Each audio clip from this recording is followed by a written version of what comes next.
Assalamualaikum warahmatullahi ta'ala wabarakatuh.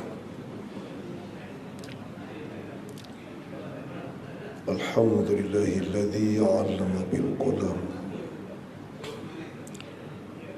'allamal insan ma lam ya'lam. Asyhadu an la ilaha illallah wa asyhadu anna Muhammadan 'abduhu wa rasuluhu. Allahumma salli ala sayyidina Muhammad wa ala alihi wa sahbihi wa tabi'it tabi'in wa tabi'ihim bi ihsanin ila yaumiddin. Faqala Allah Ta'ala fi kitabih, a'udzu billahi minasy syaithanir rajim. Ya ayyuhalladzina amanu qu anfusakum wa ahlikum nar. Shadaqallahul azim. Yang dikasihi Al-Fadhil Tuan Imam yang memimpin sembahyang kita,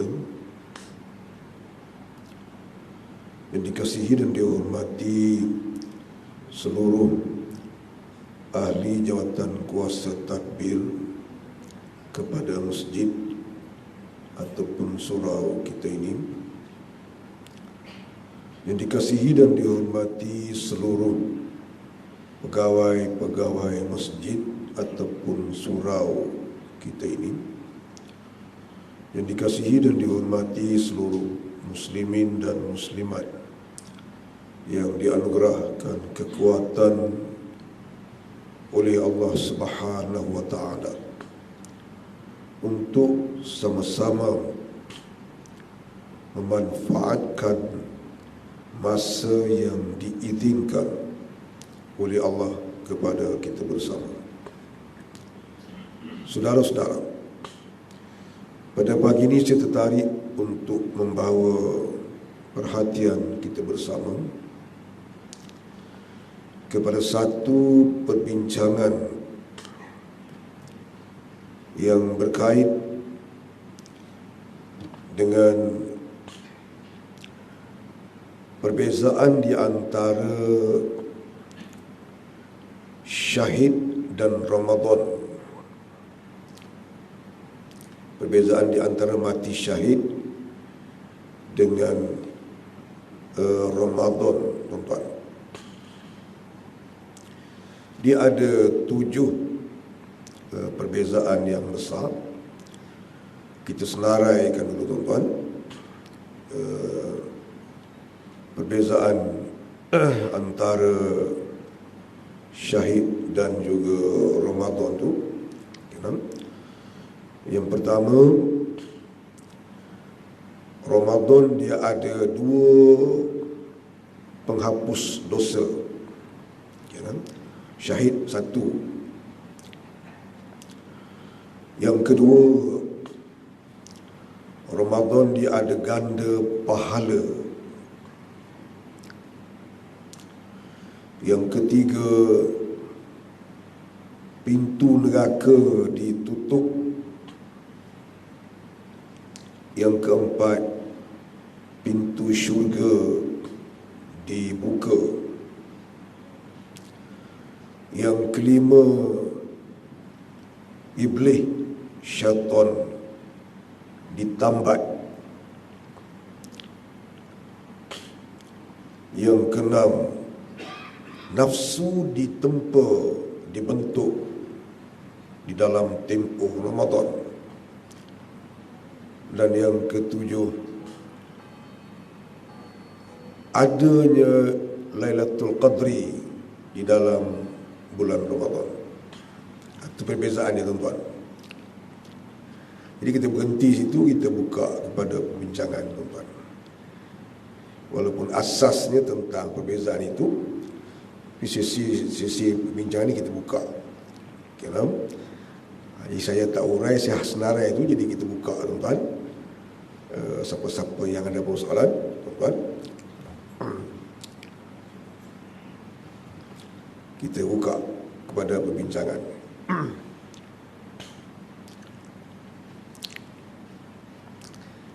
Ya. Assalamualaikum.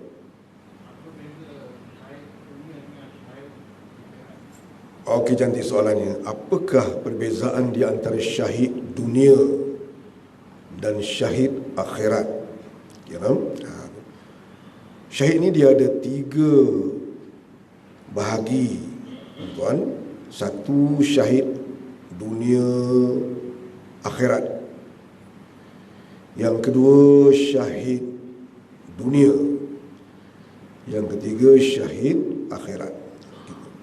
Soalan sahabat kita, tuan-tuan, apakah perbezaan di antara syahid dunia dan syahid akhirat? Okey. Apakah perbezaannya? Satu, syahid dunia tidak dimandikan, tidak dikafankan, tidak disembahyangkan. Syahid akhirat kena mandi, kena kafan, kena sembahyang. Itu perbezaan yang pertama, tuan-tuan. Okey, kalau syahid dunia ni, orang tu mati syahid dunia, terus kafan, tak boleh mandi, tak boleh sembahyang, tak boleh apa. Syahid akhirat, mandi, kafan, sembahyang. Okey. Maksudnya syahid dunia dilayan macam orang syahid betul-betul, macam orang syahid dunia akhirat. Syahid akhirat dilayan macam orang tidak syahid. Itu perbezaan yang pertama. Perbezaan yang kedua, syahid dunia tidak mendapat kelebihan di akhirat. Syahid akhirat tidak mendapat kelebihan di dunia, tapi dia mendapat kelebihan di akhirat. Syahid dunia dapat kelebihan di dunia, dilayan macam orang syahid, tulis dekat kubur batu nisannya, as-syahid apa-apa-apa. Syahid dunia tak ada tulis dekat kubur, tak ada tulis dekat mana, tak ada tulis dalam artikel. Tetapi dia mendapat kelebihan di akhirat. Di akhirat dilupuskan segala segala dosa dia. Itu syahid dunia dan akhirat. Beza dia, tuan-tuan.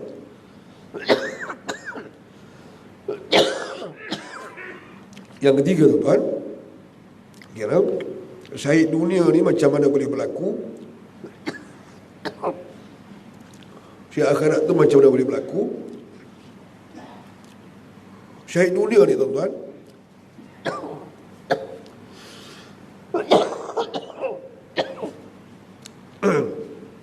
syahid dunia ni, orang ni dia keluar pergi berperang bersama dengan tentera fisabilillah, tuan-tuan.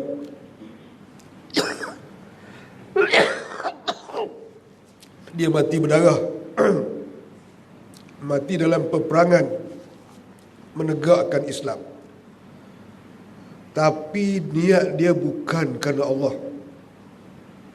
Tentera Islam keluar, dia pun ikut serta. Siapa dia ni? Dia ni orang Islam,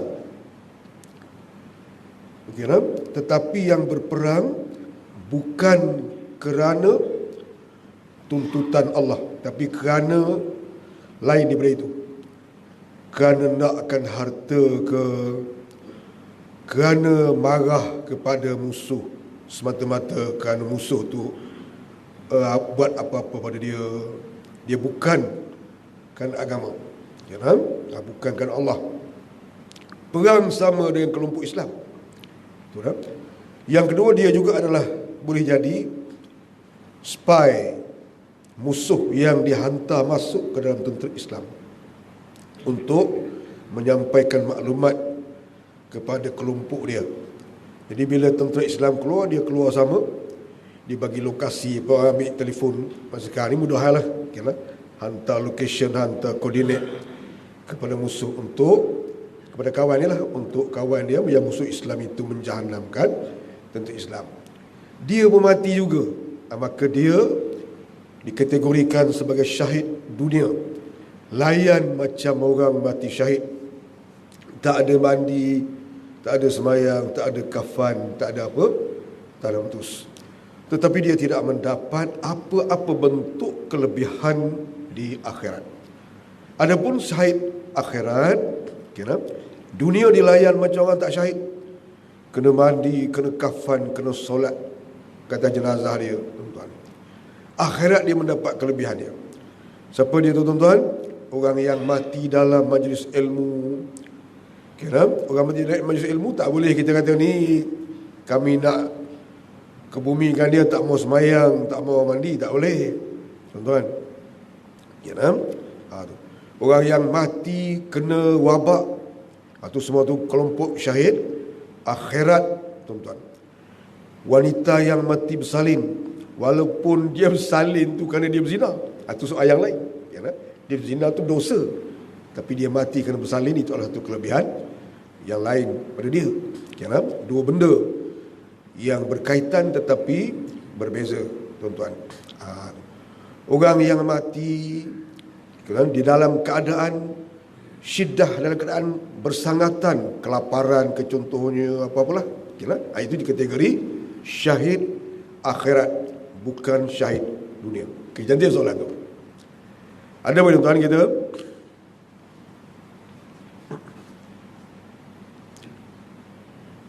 Ya.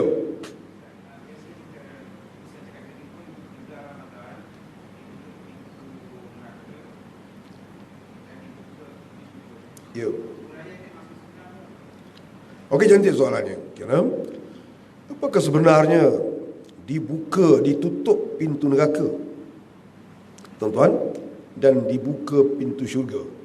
Apa sebenarnya huraian dia? Huraian itu panjang, tuan-tuan. Tetapi kita ringkaskan bahawa Ramadan itu ialah tempoh intensif ibadah. Tempoh Ramadan 29 hari itu, tuan-tuan, ataupun 30 hari itu ialah tempoh intensif ibadah. Ada itu, ada ini, ada itu, ada ini, ibadah itu. Dengan ibadah yang berterusan, berlanjutan banyak itu, lambang kepada pintu neraka itu ditutup. Lambang kepada pintu syurga itu dibuka. Dalam tempoh Ramadan digandakan pahala. Siapa yang beramalan sunat digandakan macam pahala wajib. Siapa yang buat pakai benda yang wajib digandakan berkali-kali ganda. Maksudnya, kita kata seolah-olahnya kita kata menunjukkan kepada dibuka seluas-luasnya pintu syurga itu. Digandakan pahala di dalam bulan Ramadan itu. Itu diintensifkan segala bentuk ibadah kebaikan di dalam bulan Ramadan, tuan-tuan. Jadi kita disibukkan dengan amalan-amalan, maka ruang masa yang menjurus kepada dosa itu berkurangan, maka dia seolah-olah kita kata menutup pintu neraka. Tapi ada juga, tuan-tuan, kalau dulu-dulu ni zaman Abang Haji kita budak-budak dulu ni, zaman dia orang tu masuk bulan Ramadan, orang masa tu dia buka tempat judi. Bukan Abang Haji dia tak main judi. Nak cerita bahawa masa tu masuk bulan puasa je, sana ada tempat judi, sana ada tempat judi, sana belaga ayam.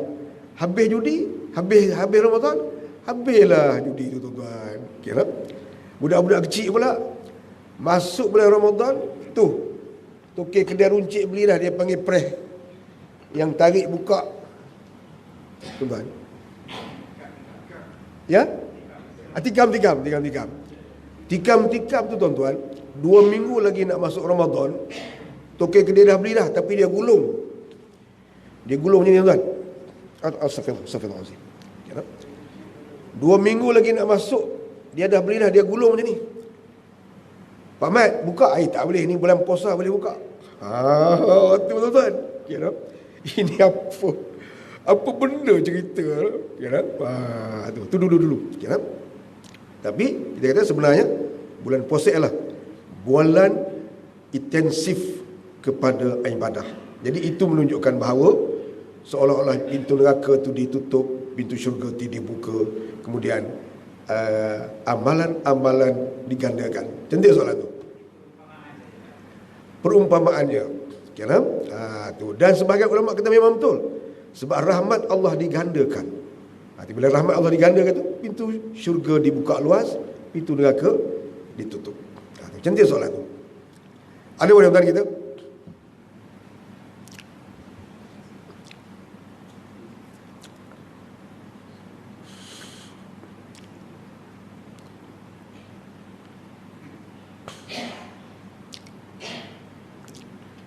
Ya, silakan tuan-tuan. Ya.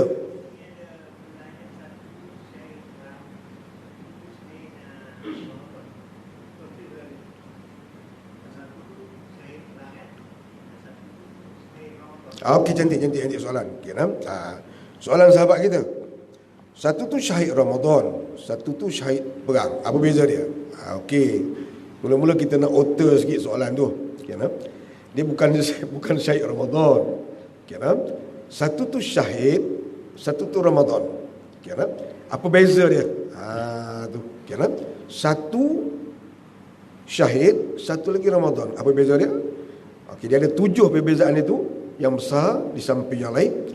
Yang pertama tu ialah dalam syahid dia ada 1 pelupusan dosa. Dalam Ramadan ada 2 pelupusan dosa. Kalau orang mati syahid, okey, dosa dia dihapuskan. Dosa dihapuskan. Ramadan dosa dihapuskan juga. Dia ada 2 dalam Ramadan. Satu Nabi kata, man soma Ramadana imanan wahtisaban ghufira lahu ma taqaddama min dhanbi. Siapa yang puasa Ramadan dengan sebab iman dia, bukan dengan kerana lain, kerana iman dia, dan dia puasa tu dia berjaga-jaga, dia jaga puasa dia, dihapuskan segala dosa yang pernah dilakukannya. Satu. Yang kedua Nabi kata apa? Man qoma Ramadana imanan wa ihtisaban ghufira lahu ma taqaddama min dhanbi. Siapa yang menghidupkan malam Ramadan kerana iman dia dan dia buat betul-betul, maka dihapuskan juga dosa dia. Jadi dalam bulan Ramadan ada 2 penghapusan dosa. Dalam bulan tak Ramadan dan mati syahid, satu itu beza dia. Bukan syahid Ramadan, syahid perang. Okey, cantik soalan tu.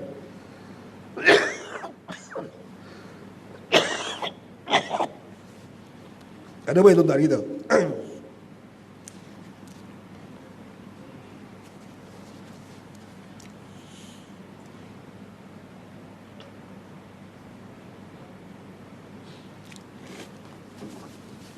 Ada apa tuan kita?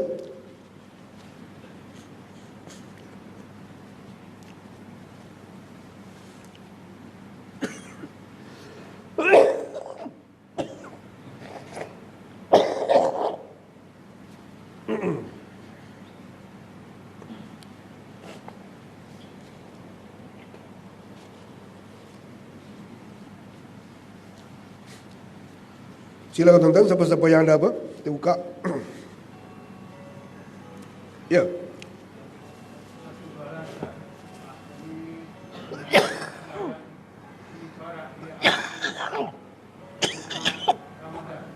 Apa dia? Tak jelas, tak jelas.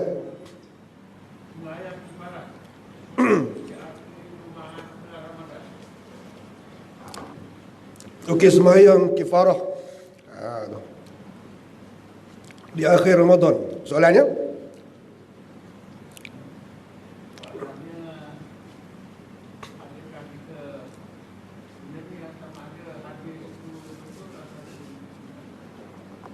Tak dengar.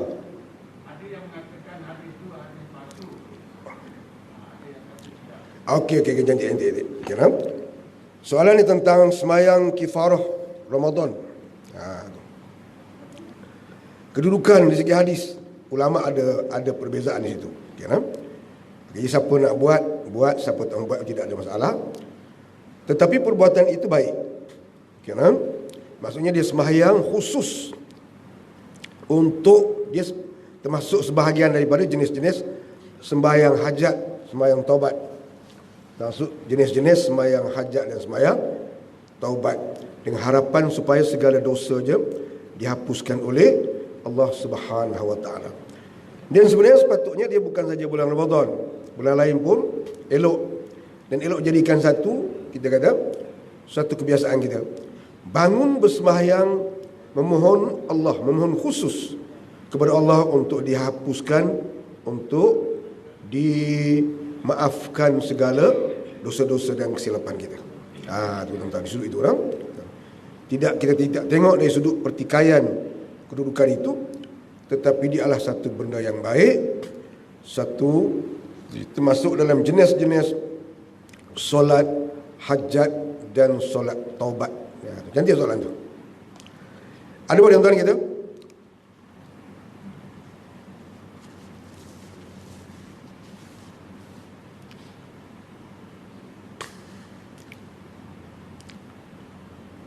Silakan tuan-tuan, siapa-siapa ada apa? Kita buka.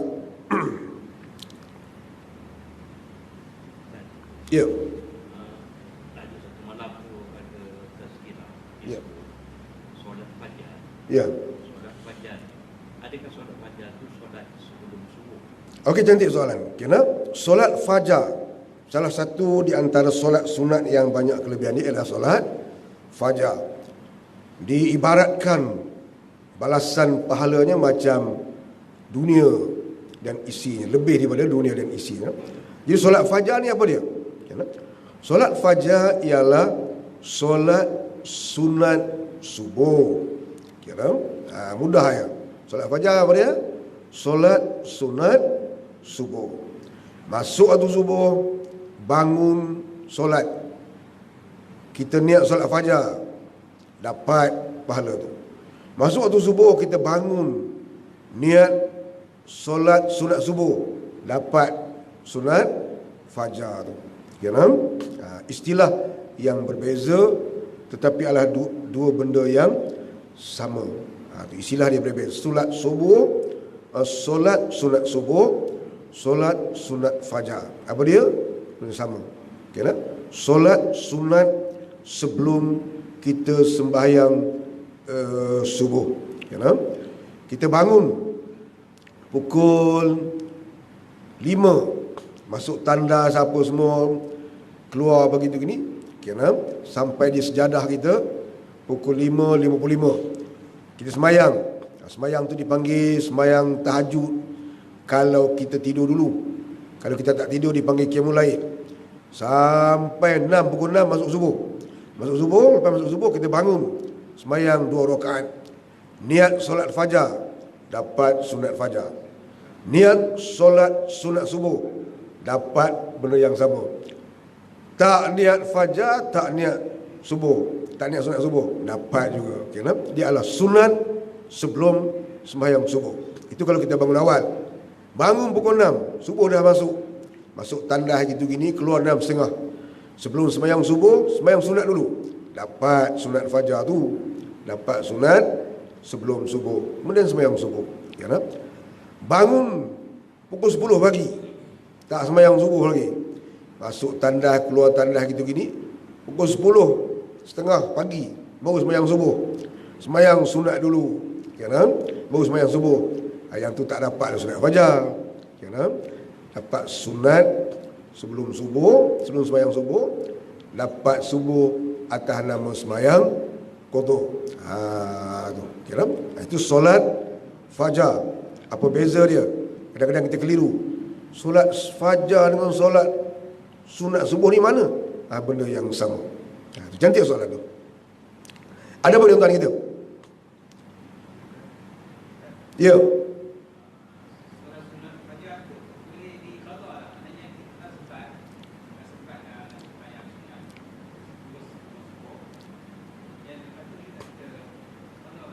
Okey, cantik soalan ni. Kira solat sunat fajar boleh qada tak? Boleh. Kira kita bangkit lewat, tuan-tuan. Tu. Kita duduk semayang sunat fajar, bangkit lewat, tak sempat dah. Subuh pukul 9, pukul 10 lah. Qada subuh, qada sunat subuh. Boleh? Kira tu. Boleh ke tak boleh? Boleh. Bagi orang-orang yang sudah tidak ada qada sembahyang fardu. Bagi orang yang ada qada sembahyang fardu, kira dia tidak dituntut untuk qada sembahyang sunat tersebut. Cantik soalan tu. Ada apa tuan-tuan kita? Ya.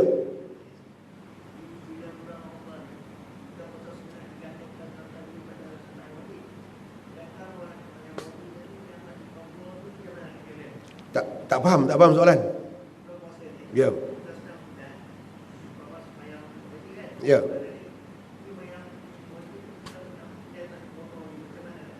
Okey, cantik soalan. Kira dalam bulan Ramadan digandakan pahala. Pahala yang sunat kalau kita buat, amalan yang sunat dapat pahala wajib, digandakan sehingga dapat pahala wajib. Macam mana pula kalau amalan yang wajib? Kira digandakan juga amalan yang wajib itu. Macam mana pula kalau qada pada sembahyang yang wajib? Macam tu juga. Kira semua amalan di dalam bulan Ramadan digandakan. Kalau kita misalnya kita qada banyak, misalnya kita ni pencen apa, kerja besar sikit apa dia, driver kapal terbang.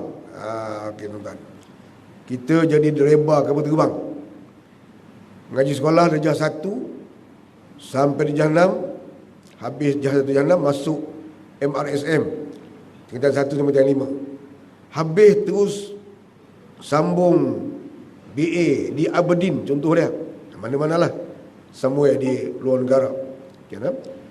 Okey, balik tu terus jadi driver kapal terbang. Pencen barulah kita mula semayang. Sebelum ni kita tak semayang. Jadi banyaklah qada kita. Contoh. Okey. Kita buat qada dalam bulan Ramadan.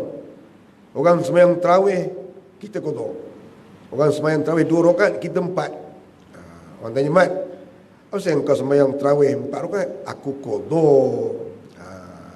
Okay, kan? Jadi kita buat qada, wajib tu wajib qada. Kerana bukan wajib yang tunai tu tak. Pahala ganda juga. Kerana pahala tarawih dapat juga. Pahala tarawih pun dapat.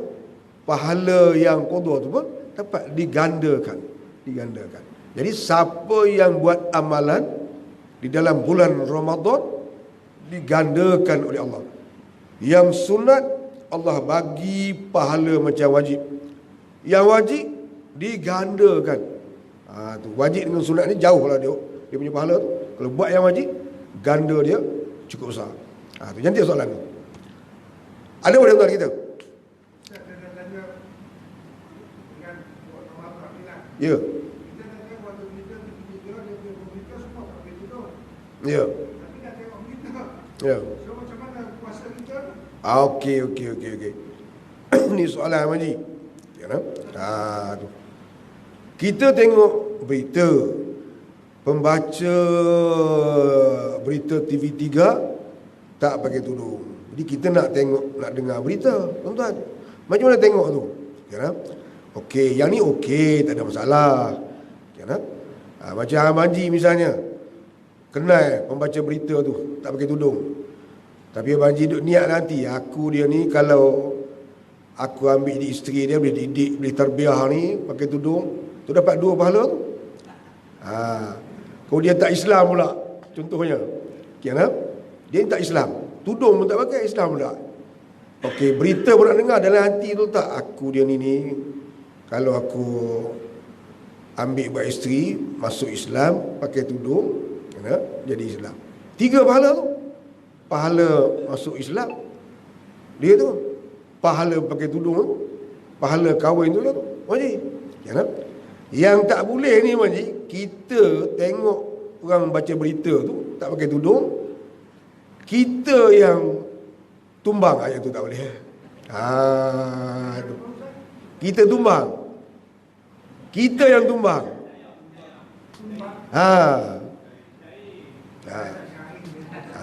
Tu contoh lah tu. Yang tu tak boleh. Kenapa? Bukan saja baca berita, kita pergi beli barang, cashier tak pakai tudung. Kenapa? Macam tu juga. Okey, taklah bermaksud kita pergi beli barang tu kena pejam mata. Pasal pejam mata ni, cashier tak pakai tudung, tak payah. Kenapa? Jadi macam tu juga. Cashier tak pakai tudung. Dia ni kalau aku dakwah ambil jadi isteri ni suruh pakai tudung, kenapa? 2 pahala. Tak Islam. Dia ni kalau ajak masuk Islam, kahwin dia pula 3. Kenapa? Ajak masuk Islam, pakai tudung, kahwin dia. Yang tak bolehnya, dia tak pakai tudung, kita tu caya, yang tu tak boleh. Okey. Itu contohlah. Bunyi serupa lawak. Kenapa? Cerita tu bunyi macam lawak, tuan-tuan. Tapi memang sungguh gitu. Macam tu soalan tu. Tidaklah menjadi masalah, tuan-tuan. Kemudian para ulama juga berbahas melihat gambar, ataupun menyentuh gambar, adakah sama dengan melihat aurat ataupun menyentuh aurat? Mereka berbeza. Gambar ni, tuan-tuan, gambar orang tak pakai tudung, kita tengok, adakah sama hukumnya melihat aurat? Ulama berkhilaf. Menyentuh gambar dengan menyentuh aurat, ulama meletakkan perbezaan. Sentuh aurat satu benda lain, sentuh gambar yang tak tutup aurat, hukum dia berbeza. Bukan bermaksud tengok orang baca berita sama macam tengok orang sungguh di luar daripada YouTube, di luar daripada apa nama TikTok, apa semua benda yang ada, kita pun tak kerti nak sebut tu ni, tuan-tuan. Dia adalah hukum yang berbeza. Yang tak boleh kita tewas dengan benda tersebut. Imam Hassan Al-Banna, bagi anak-anak muda kita yang meminati ikhwan, Al-Ikhwanul Muslimun, Imam Hassan Al-Banna dia ada jadual dia untuk masuk ke kelab-kelab malam. Tuan-tuan, di Mesir tu, tuan-tuan, bukan kata dulu, sekarang ni kalau tuan-tuan pergi, tuan-tuan, kelab malam dia lebih daripada di barat, tuan-tuan. Tu. Di Trinidad and Tobago, kelab malam tidak dibenarkan melebihi daripada pukul 10. Di Mesir sampai pagi esok, tuan-tuan. Imam Hassan Al-Banna dia ada jadual untuk pergi ke kelab-kelab tersebut, tuan-tuan. Hari itu dia masuk satu kelab. Satu budak perempuan Arab Mesir, tak pakai tudung, tak pakai baju yang sepatutnya, mari depan dia. Tu. Okey. Dia tanya, boleh tak tuan, saya nak dengar tazkirah tuan. Tu mari depan yang salah mana dia minta tu. Saya kata memang saya datang ni memang nak jumpa, memang nak bagi tazkirah kepada semua, tuan. Jadi saya nak dengar ni, saya nak kena tutup dulu kan. Imam Hasan Abdullah kata tak payah, dengar dulu, tidak ada masalah. Jadi dalam Islam, 2 benda yang berbeza. Kita melihat ataupun pergi ke tempat yang seperti itu di atas urusan-urusan syar'i, dibenarkan bahkan mendapat pahala. Tetapi kalau kita pergi bukan di atas urusan syar'i, yang tu yang berdosa. Cantik soalan tu. Ya.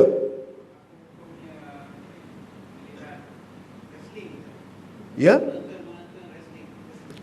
Okey, cantik soalannya. Apakah Cantik soalan ni tuan-tuan. Apa hukum lutut wrestling? Tuan-tuan, kira wrestling pula dulu-dulu satu je wrestling. Zaman Mark Lewin dulu satu tu jenis je. Sekarang ni macam-macam tuan-tuan. MMA lah, UFC lah, itulah, inilah, macam-macam tuan-tuan. Kira?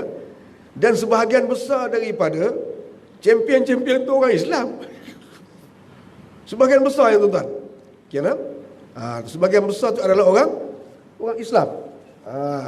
Tu tuan-tuan. Ini benda yang berlaku di tempat-tempat wrestling tu lah. Sebahagian besarnya orang Islam, ada orang Islam yang asal dan ada orang yang convert, tuan-tuan, yang duduk pegang tu. Kita kata macam sekarang ni, puak-puak daripada selatan Rusia banyak pegang champion-champion tu. Kita kata selain daripada Khabib Nurmagomedov, tuan-tuan. Kira Nurmagomedov tu cakap pelat Rusia. Cakap kita Nur Muhammad. Ya tu. Rusia dia tambah di ujung tu. Muhammadov. Okay. Nur Mogamad pelat dia. Nur Magomedov, Nur Muhammad, Khabib Nur Muhammad, tuan-tuan.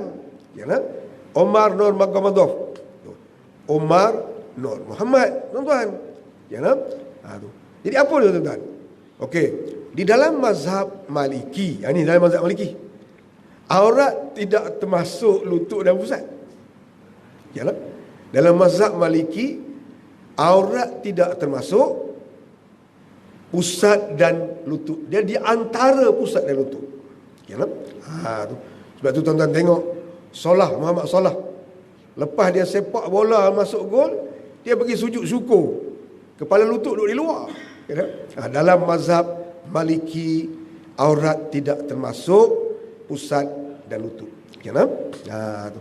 Jadi Khabib, tu tuan-tuan, ya, lepas dia lawan dengan pencabar oponen dia, tuan-tuan, dia sujud syukur selepas diisytiharkan sebagai pemenang. Sujud syukur tu dengan seluar pendek dia tu lah, tuan-tuan. Dalam mazhab Maliki, lutut dan pusat tidak termasuk aurat. Ya, para ulama dia berbahas pula aurat tu sekat mana. Dalam mazhab Syafi'i tak boleh, tuan-tuan. Ya, okey, dalam mazhab Syafi'i kalau kita tengok, berdosa tidak, tuan-tuan? Ya, berdosa ke tidak? Ulama berkhilaf. Melihat aurat dalam bentuk gambar dengan melihat aurat yang sebenar dalam satu benda yang berbeza. Okay, tapi berdosa tak, tuan-tuan? Berdosa. Bukan tak berdosa. Yang itu dipanggil maksiat di dalam. Maksiat dalam. Okay, maksiat di dalam program. Okey, jenis gusti, jenis pertahankan diri itu dibenarkan oleh Islam. Tiba-tiba benda itu dibuat tidak mengikut syarak. Okey, benda itu benda yang baik, tapi dia ada maksiat di dalam pelaksanaan. Itu maksiat di dalam pelaksanaannya. Itu tuan-tuan. Okay, dosa tak tengok, tuan-tuan? Dosa, bukan tak dosa, tuan-tuan. Kita boleh pergi tengok. Ya, aku nak pergi tengok. Ini MMA punya pertarungan ni. Ni Malaysia punya. Orang Malaysia. Kita pergi. Boleh sembahyang jamaah qasar tak, tuan-tuan? Boleh. Sebab dia pertandingan tu, benda tu dihalalkan oleh Islam. Tak pakai tutup aurat tu maksiat di dalam program. Maksiat di dalam pelaksanaan. Bukan maksiat menjadi matlamat. Maksiat di dalam matlamat. Maksiat di dalam matlamat. Bukan maksiat menjadi matlamat. Cantik tu soalan tu. Last soalan, tuan-tuan.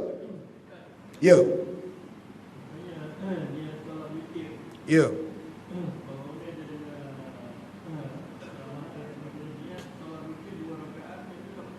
Ya. Ya. Ya. Okey, niat solat witir. Okey, cantik-cantik. Okey tak? Solat witir, boleh tak kita niat dengan 2 rakaat? Ya tak? Kita buat solat witir 5 rakaat. 2, 2, 1. Kita buat sunat witir 3 rakaat. 2, 1. Kita buat sunat witir 11 rakaat.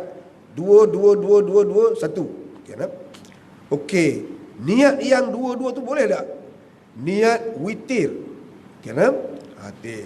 Kalau kita niat witir, jadi kita jadi, dapat pahala ke tak? Dia macam ni tuan-tuan. Kenapa? Niat dia yang sebenar, niat yang dua tu dipanggil muqaddimatul witri. Dipanggil muqaddimatul witri.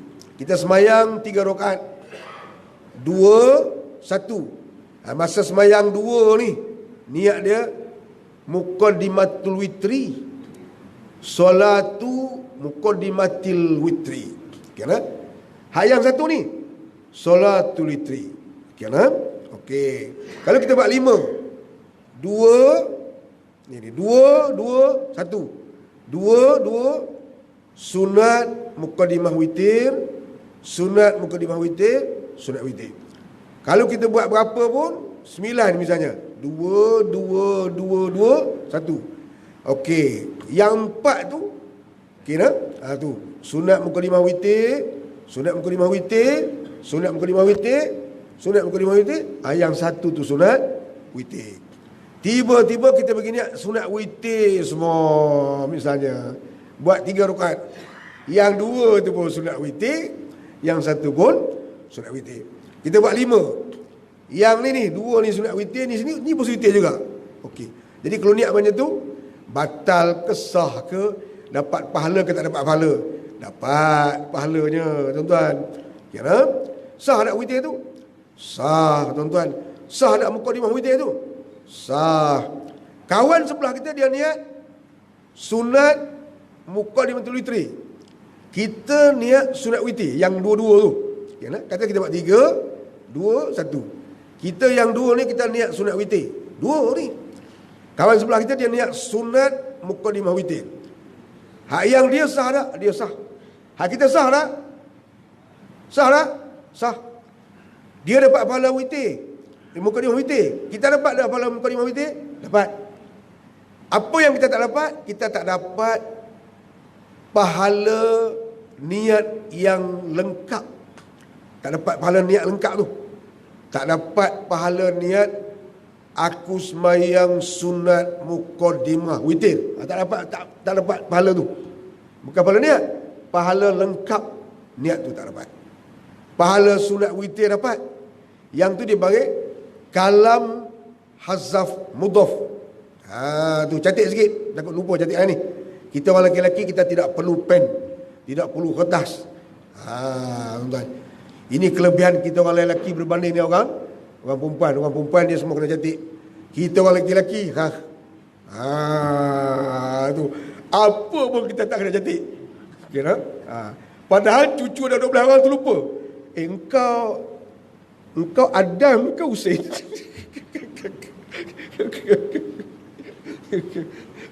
Tapi ni passion orang lelaki, tuan-tuan. Kira? Saya ingat masa duduk di universiti dulu. Pensyarah punya pensyarah lah. Yang kita ni, prof ni kita tahu. Kira? Prof ni dia duduk main budak-budak, dia tahulah.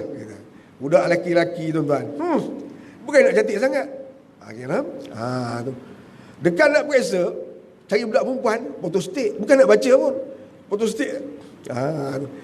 Jadi budak-budak perempuan ni tolong fotostik, gulunglah bubuh ke getah. Bagi pada kita. Duduk atas meja gulung dulu tuan-tuan. Habis periksa, so tak buka. Ni fashion lelaki-lelaki. Yalah. Tak apalah. Yalah. Itu dia panggil apa tuan-tuan? Kalam hazaf mudhaf dipanggil. Aku semayang sunat witir. Padahal aku semayang sunat muqaddimah witir. Muqaddimah tu tak diniatkan. Ya kan? Dipanggil kalam hazaf mudhaf. Dapat tak? Dapat. Dapat pahala. Sebab apa dapat pahala? Tujuan dia tadi, kosak dia maru tadi nak semayang witir. Semayang witir 3 rakaat. Ya kan? Bukan bila dia niat, dia tak niat tu tak jadi tak? Jadi. Tapi dia tak dapat pahala detail niat. Pahala witir dapat, pahala 3 tu rakaat tu dapat. Kalau buat 5 dapat 5 tu. Tak dapat itu pahala detail niat.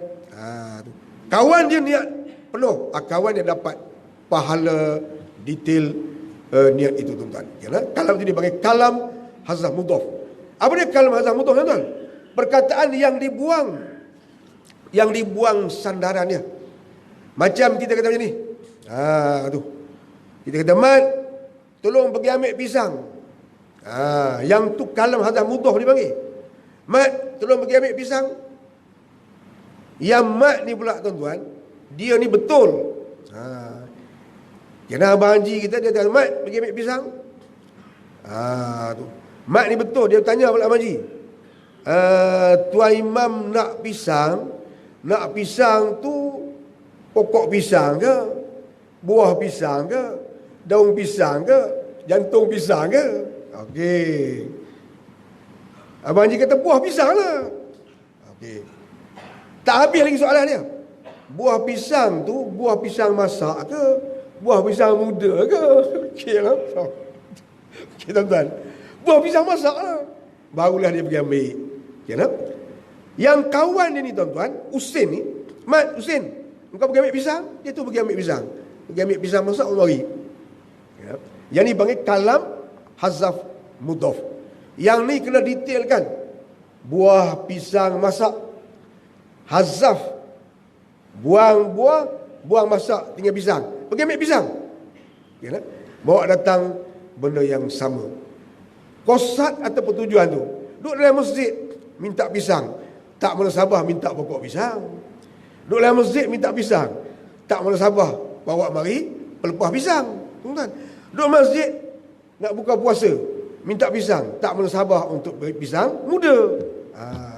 Jadi yang tu dipanggil kalam hazaf mudhaf. Samalah dengan kes niat kita tu, tuan-tuan. Kira ni yang ada depan saya ni. Saya ingat 2% tak ada yang niat mukadimah witir tu, tuan-tuan.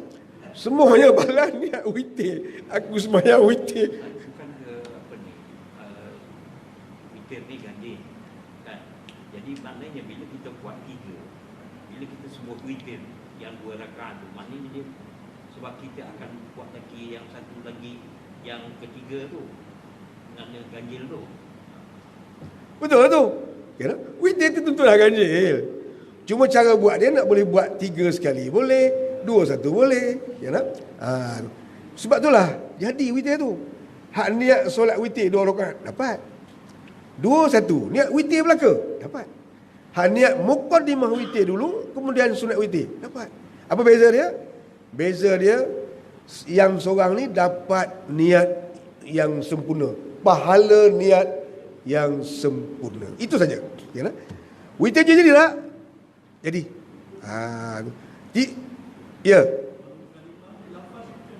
Ya. Lafaz dia dalam bahasa Melayu ke Arab? Arab dia. Kena usolli sunnata muqaddimatil witri rakaataini. Melayu dia, aku semayang sunat pembukaan witir 2 rakaat. Itu saja. Kena? Okey, betul tak yang ustaz cerita? Betul. Sebab dia melihat daripada kesempurnaan tu kita kata yang betul-betul. Yang nak buat tu dapat lah. Yang tak niat mukadimah tu dapat juga. Kerana apa? Mengambil daripada qasad asal ialah untuk nak sembahyang witir. Betul tak ustaz tu tegur? Betul. Yang dia tegur tu betul. Tu. Sebab dia tak membagi kita kurang walaupun sikit pahala je. Okey, nanti soalan tu. Sekali itulah tuan-tuan pertemuan kita pada pagi ini. Semoga Allah mengira pertemuan kita adalah pertemuan fisabilillah yang memberatkan timbangan kita semasa kita dibangkitkan di lembah mahsyar, tuan-tuan. Ya, yang kedua, siapa-siapa yang berhajat untuk membantu perjalanan pusat pengajian kita, pondok pengajian Islam, pondok Madrasah Tarbiyah Madinatul Ilmi Batu Kurau, tuan-tuan. Di belakang tu ada kotak tu, tuan-tuan. Tuan-tuan letaklah apa yang tuan-tuan rasa nak letakkan. InsyaAllah kita sebelah pondok akan menggunakan seluruh sumbangan tuan-tuan itu untuk kaitan langsung dengan pondok kita, dengan pusat pengajian kita. Semoga Allah memberikan kebaikan bersama kepada kita hasil daripada sumbangan dan caruman tonton itu di dunia dan di akhirat. A'udzubillahi minasyaitonirrajim. Bismillahirrahmanirrahim. Alhamdulillahirabbil alamin hamdan yuwaffi ni'amahu wa yukafi mazidah. Ya Rabbana lakal hamdu kama yanbaghi li jalali liwajhika wa 'azimi sultanik. Allahumma iftah 'alaina futuhal 'arifin warzuqna fahman nabiyyin wa faqihna fid din wa 'allimna ta'wil. Rabbana atina fid dunya hasanah wa fil akhirati hasanah wa qina 'adzabannar. Wa sallallahu ala sayyidina Muhammad walhamdulillahi rabbil alamin. Taqabbalallahu minkum.